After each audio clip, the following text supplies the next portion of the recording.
Imagine taking a job so deep in the Appalachian Mountains that the nearest town disappears from your GPS. The trees whisper in voices you don't recognize, and the locals hand you a list of strange rules written in shaking handwriting. Rules, they say, must be followed if you want to stay alive past sundown. You laugh at first, thinking it's just superstition, but then the sun sets, and something starts moving in the woods, something tall, silent, and watching, and that's when the rules start making sense. But by then, it might already be too late. This is not just a story, it's a warning. And by the time you reach the final part, you'll understand why no one ever talks about what really lives in those mountains. So grab your blanket, dim the lights, and whatever you do, don't skip a second. Because every detail in this tale could mean the difference between survival and something far worse. And when you make it to the end, if you're brave enough, don't forget to subscribe to the channel and share this video with someone who thinks they could survive a night up there. Let's see if they still feel the same after watching this. I took the job because I was desperate, and because it paid too well, to be honest. It was posted on an obscure message board for backcountry workers, and the requirements were so specific, it was like the ad was written just for me. Wilderness experience, comfort with isolation, able to follow directions without question, no family ties. That last part should have been the red flag, but I needed money, and I figured it was just some weird privacy thing. The pickup was in a small town in the Appalachian Mountains, population under 300, the kind of place that still shuts down by 7 p.m, and where strangers get side eyes at the gas station. I arrived on a foggy morning in late September. The mountains looked like they were breathing, heavy mist clinging to the slopes like sweat on skin. The driver who picked me up didn't say a word, just nodded and handed me a folded slip of paper. Inside were the rules, typed in an old serif font, yellowed from age even though the print was fresh. I counted 7 rules, and each one made less sense than the last. I'll tell you what they said soon enough, but just know this. They weren't guidelines or suggestions, they were laws out here, older than the dirt under your feet and the stars above your head. We drove in silence for nearly 3 hours, winding deeper into the range until the road narrowed to gravel, then to dirt, then to what looked like nothing more than an old deer trail choked with overgrowth. By the time we reached the outpost, the last bar on my phone had died and my GPS had given up trying to find me. The place was a cabin, but not like anything you'd see in a magazine. This thing was old, sagging in the middle, like it had been slowly surrendering to time. The logs were dark and wet and smelled faintly of iron and rot. Moss crept up the corners like mold in a forgotten basement, but it had power, a working stove, a radio, and a cot that looked recently made. The driver didn't speak until he left, and what he said chilled me more than the mountain air ever could. Follow the rules, or they'll know. Then he turned and left. I didn't ask who they were, because something in his face told me he didn't mean people. I spent the first night trying to get comfortable, telling myself it was just an eccentric employer and probably some kind of research study. Maybe they wanted to test human behavior in isolation, or see how long someone could go without Wi-Fi. But deep down, I already knew I had crossed into something else, something older.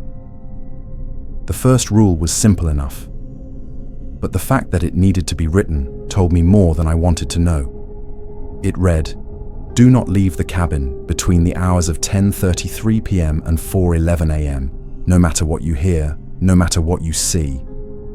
I thought it was a typo at first. Why not just say 10:30? Why so specific? But it wasn't a mistake. The times would become important later. I wish I had paid more attention from the start. The second rule was worse. If you hear scratching at the windows, do not respond, do not investigate, and under no circumstances should you make eye contact with what is outside. It sounded ridiculous, like something from a campfire story. But when the first night came, and I heard something brush against the glass, my heart nearly stopped. It wasn't a raccoon. It wasn't a branch. It sounded deliberate, like nails tracing slow patterns into the pane. It happened exactly at 1:17 a.m. I watched the hands of the clock drag to that time like a countdown, And then the noise began, soft at first, but growing more insistent, dragging itself from one side of the cabin to the next, like it was mapping out where I slept. I sat frozen, not daring to breathe, and it eventually faded around 2:03. After that, I slept with the covers over my head like a child. The third rule was even stranger. Do not whistle in the woods, even during the day, especially if you hear someone else whistling first. I didn't understand why anyone would whistle out here anyway. There was no one around for miles, and the silence was thick, the kind that feels alive. But then I heard it, on my third day, while chopping wood, a whistle from deep in the trees, high-pitched and cheerful, a simple 4-note tune that repeated twice, then silence. I held my breath, and then it came again, only closer. I dropped the axe and ran inside, bolting the door behind me. The fourth rule said, if you find stones stacked in a triangle near the water pump, do not disturb them, do not touch them, do not look at them for too long. I hadn't seen anything like that yet, but the pump was nearly a quarter mile from the cabin, and I hadn't had the courage to go that far until I absolutely had to. I lasted 5 days before the bottled water ran out, and I had to make the trek, shotgun slung over my shoulder. Even though I didn't know how to use it, the woods felt wrong, like they were watching, like the trees leaned a little too close, and the shadows shifted when I wasn't looking. I reached the pump and froze. There they were, 3 stones stacked into a perfect triangle, not natural, not accidental, like someone or something had placed them there with intent. I didn't touch them. I filled the jugs as fast as I could and got out of there. But that night, I heard the whistle again, closer this time, just behind the cabin. Then a knock on the door at exactly 3:44 a.m. И зрение, 3 удара, ничего больше. Я не двигался, не дышал, и в конце концов оно остановилось. Я начал считать правила каждое утро, как молитву, надеясь, что я проснулся, up and find them to be part of some sick joke, but I knew better. The radio in the cabin only worked sometimes, and only picked up one frequency, a low static hum that occasionally crackled with voices. Not English, not any language I knew, just whispers layered on top of each other like wind through dead leaves. I tried recording it once, but when I played it back, the only thing that came through was my own voice screaming, a sound I have no memory of making. That was when I started thinking about leaving. But there was no road back. The driver never returned, and the trail we came in on had vanished like it had never been there. The trees sealed behind me like a wall. The 5th rule warned about this. If the path disappears, do not try to find it. Stay where you are. You are safer here than out there. And the worst part is, I believed it. I started noticing the watchers on the 7th night. That's when the air got heavy and the woods stopped pretending they were just trees. I hadn't left the cabin after dark, not even to pee. I kept the curtains drawn, the lights dim. I whispered when I spoke out loud, and only did so to remind myself I was still human. But that night, I made the mistake of looking out through a gap in the curtains, just a sliver, just to check if the moon had come out. What I saw froze my blood. There were figures in the tree line, not moving, not swaying like people do when they're trying to stand still. They were too still. Still, like mannequins posed and forgotten in the middle of nowhere. There were 5 of them, all lined up evenly spaced like fence posts. Tall, thin, no details, just silhouettes darker than the night around them. I blinked, and they were gone. I didn't sleep. I just sat there with the shotgun clutched in my lap, and the rules repeated under my breath like scripture. I didn't tell you the 6th rule yet. Maybe I was avoiding it because it's the one that really made me understand what I'd walked into. It read, if you hear a voice inside the cabin that is not your own, leave immediately through the back door, walk 37 steps north, and wait exactly 2 minutes before returning. Do not speak. Do not turn around. I thought it was insane until I heard it. On the 8th night, just past midnight, I was half asleep in the cot when I heard someone whisper my name right beside my ear, not outside the cabin, inside, close enough that I felt the air shift next to my face. I froze, heart hammering in my chest so hard it drowned out everything else. I didn't even grab the flashlight. I just ran for the back door, stumbled out into the freezing dark, counted 37 steps with shaking legs, nearly lost count around 20 when I stepped on something wet and soft and it squelched under my boot like raw meat. I kept walking until I hit 37 and stopped. The wind had died. The night was silent. Too silent. Even the insects weren't making noise. I stood there for 2 minutes exactly and didn't look back even when I heard footsteps behind me. Slow and dragging like something pulling itself forward with broken limbs. When the time was up, I ran back to the cabin, slammed the door, locked it, and curled up in the corner trying not to sob. I didn't check if anything had followed me, but I knew deep down it had watched. It always watches. The whispers returned the next night, but I ignored them and followed the rule, and they eventually faded. But the cabin had changed. It felt smaller somehow, like the walls had shifted inward while I was gone. I measured the distance between the door and the cot, and it was 3 feet shorter than before. The floorboards creaked in new places. The mirror in the bathroom no longer showed my reflection correctly. It lagged just by half a second, but enough to notice. I tested it by moving fast, and sure enough, my reflection hesitated, blinked a moment later than I did once it smiled when I didn't. I smashed it that same day and covered the wall with a towel, but sometimes I still hear glass cracking softly behind the fabric like something trying to get through. The 7th rule wasn't on the original list. I found it carved into the underside of the kitchen table in shaky capital letters, not typed like the others. It said, "Do not trust the man in the storm coat. If he offers you food, do not eat it. If he asks to be let in, do not speak. If you see him twice, it's already too late." I didn't know what it meant until night 11, when the power went out and the storm rolled in like a freight train. The thunder was violent, not distant booms, but sharp cracks, like the sky was tearing apart overhead. I lit candles and stayed in the center of the room away from windows. And then I heard the knock again, same as before. 3 soft knocks, but this time followed by a voice. Calm, polite, strangely warm. Cold night, isn't it? Mind if I come in? I've brought stew. I nearly vomited. I didn't move, didn't answer. I just sat still and listened as he spoke again and again. Always friendly, always patient. "I know you're in there. I can smell you," he said once, and I swear the doorknob started to turn, even though it was locked. I didn't sleep until dawn, and when I finally checked outside, there was a wooden bowl on the doorstep full of something thick and red, still steaming despite the cold. I threw it into the woods without touching it, and stayed inside for the rest of the day. But that night, the same voice came back, only this time from the window, the next night from the ceiling. I don't know how. I don't want to know how. I covered every vent, every crack, every hole with cloth and nails. But he still gets in somehow, just his voice, just enough to make me feel hunted.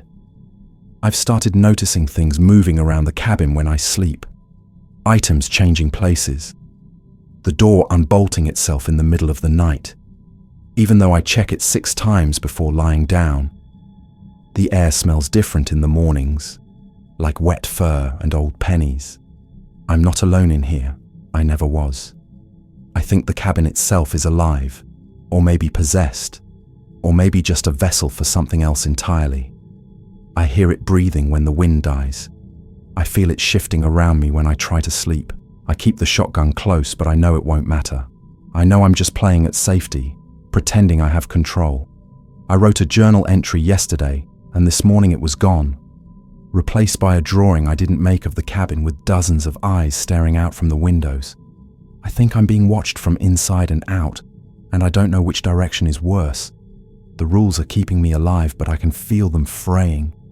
The silence between the hours of 10:33 and 4:11 is louder now, heavier, like it's pressing against the walls waiting to get in. And I've started to wonder what happens if I break one, not by choice, but by mistake. Because the rules aren't just rules, they're bargains, old ones. And something out there is just waiting for me to mess up. The storm came back stronger on the 13th night. and with it came the smell, thick and cloying like rotting leaves soaked in copper. It seeped through the cracks in the wood and wrapped around me like a second skin.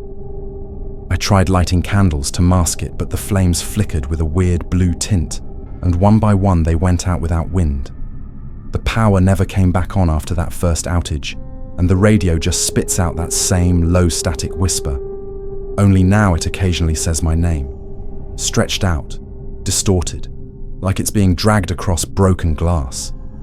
I stopped sleeping, not because I don't want to, but because every time I close my eyes, something changes in the cabin. I wake up with the furniture in different places, with new claw marks gouged into the walls. Once I woke up in the corner with my hands pressed flat against the wood, like I'd been praying to something inside it, and I don't remember getting there. That night was the beginning of the worst, the night I broke the first rule, not on purpose, I swear. I'd been watching the clock, counting the minutes like always. But the hands jumped, like time itself skipped. 1 second it was 10:27 and the next it was 10:36. And I was outside holding a water jug, the door behind me wide open. No memory of stepping through it, no sound, no warning, just me standing in the dirt with bare feet and the wind pressing against me like 1,000 invisible fingers. I dropped the jug and ran, but the door wouldn't close, no matter how hard I pulled. And from the trees came the watchers, more than before. Maybe a dozen, maybe 20, I don't know. Their silhouettes shifting like smoke, their limbs too long, their heads tilted like curious dogs. And then one of them moved fast, impossibly fast, from the edge of the forest to the porch in less than a second, its face pressed to the window. Not a face, really, just a stretched plane of skin with a mouth that ran ear to ear and eyes that blinked in opposite directions. I screamed. I slammed the door again and again until finally it gave and locked behind me. But the thing stayed, tapping its nails on the glass in a rhythm that sounded like my heartbeat. I stayed in the corner until dawn, and when the sun rose, the window was cracked. Not broken, just fractured. Like a warning. I didn't go outside for 2 days. I rationed the last of my food, ate cold beans in silence while the forest pressed in closer each night. On the 15th night, the whispers changed. They started saying things I never told anyone. Details from my childhood, secrets I forgot I'd buried. The night my sister drowned and I lied about seeing her go under. The time I left my grandfather to die in the woods because I was too scared to help him back up the hill. They whispered these things in her voice. In his voice. I buried my ears under my arms. And still I heard them. Not through sound, but through my bones, like they were inside me. On the 16th night, I saw the man in the storm coat again, this time standing in the middle of the cabin when I blinked. One moment the room was empty, and the next he was there, his coat soaked and dripping on the floor, his eyes empty sockets crawling with something small and fast. He didn't speak, just raised his hand and pointed at me. I blinked again and he was gone, but the puddle remained, thick and black and slowly evaporating without heat, on the 17th. I knew I was going to die in that cabin on the 17th night, because something started speaking to me through the walls, in a voice that sounded exactly like my own. It didn't whisper anymore. It called. It screamed. It wept. It told me it was me from the future, from the past, from the version of myself that never left. And the wood around me pulsed like veins under skin. The floor beat like a heart, and the nails in the walls began to twist on their own, like they were trying to escape. I boarded the windows, but they bent inward like something was pushing from outside. Or inside, or both. The radio turned itself on at 3:33, and I swear to God, it played a recording of me sobbing. Not from now, but from years ago when I was a child and lost in the woods back home. The exact same sob, same breath. I recognized it down to the gasps. That was when I snapped. Something in me broke open like an old wound. I screamed until my throat bled and tore the rules off the wall, shredded them with my hands. I threw open the door at midnight and ran barefoot into the trees, because I knew if I stayed one more second, I wouldn't be me anymore. I'd be whatever the cabin wanted. I don't know how long I ran. The woods bent around me like a spiral, trees leaning in like teeth in a mouth. The path vanished, but I didn't care anymore. I let my feet carry me even when they bled, even when I stumbled and heard things moving beside me on all fours, things that never breathed, never blinked, only clicked like broken bones snapping together. And then the sky changed, not gradually, just all at once, black to red to pitch to something worse, something that didn't look like sky at all, just shifting textures like the inside of a wound. And I reached a clearing where the moon was hanging too low and too bright, and the grass whispered in a language I couldn't understand. I fell to my knees, and behind me I heard the door slam shut, even though there was no door, no cabin, just trees. And then a voice said, "Last chance." Not out loud, but in my head, and I felt something reach into me, not touching but invading, like hands passing through my ribs and into my memories, tasting them. And then I saw every rule again, every word burned into my vision. But this time, there was an 8th rule I'd never seen before. It read, "If all else fails, find the stone eye and look where it looks." I didn't understand it until I turned and saw the massive boulder at the edge of the clearing, perfectly round, too smooth, too symmetrical, like it didn't belong in this world. Carved into it was a single hollow socket like an eye, empty, but staring down a narrow path I hadn't noticed before.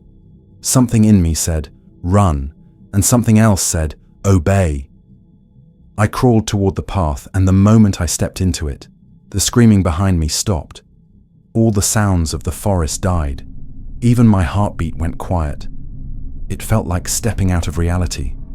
The trees around the path were still, but the space between them shimmered like heat waves, and I walked. I walked, even as the path got narrower and narrower until the branches scraped my arms and face like claws.